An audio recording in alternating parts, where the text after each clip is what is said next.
আমি অপূর্ব সরকার।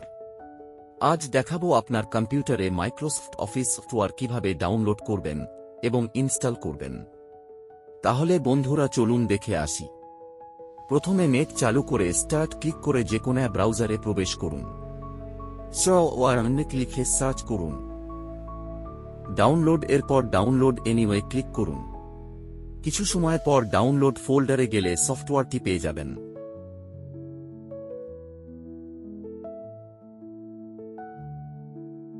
এবার সফটওয়্যারের উপর ডান বাটন চেপে এক্সট্রাক্ট হিয়ার ক্লিক করে সাধারণ ফোল্ডারে পরিণত করুন। সফটওয়্যার ফোল্ডারটিতে ডাবল ক্লিক করে প্রবেশ করুন। এবার নিচের দিকে সেটআপ ফাইলে ডাবল ক্লিক করুন। নিচের চেকবক্সে টিক দিন। ডানের কন্টিনিউ ক্লিক করুন। এবার কাস্টমাইজ ক্লিক করুন। চাইলে পরিবর্তন করতে পারবেন, না চাইলে ইনস্টল নাও ক্লিক করবেন।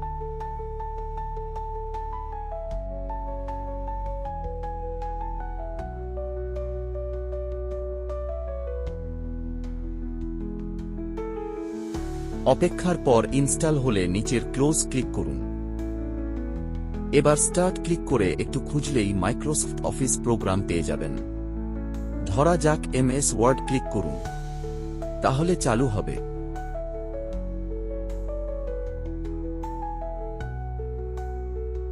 চালু হলে লেখালেখি করা যাবে। এখানে ক্লিক করে ওকে করুন। এমএস ওয়ার্ডের সকল মেনুগুলো উপরে দেখা যাচ্ছে। File, home, insert, page layout দেখা যাচ্ছে। এমএস অফিস ইনস্টল এবং ডাউনলোড প্রক্রিয়া দেখে আশা করি উপকৃত হবেন।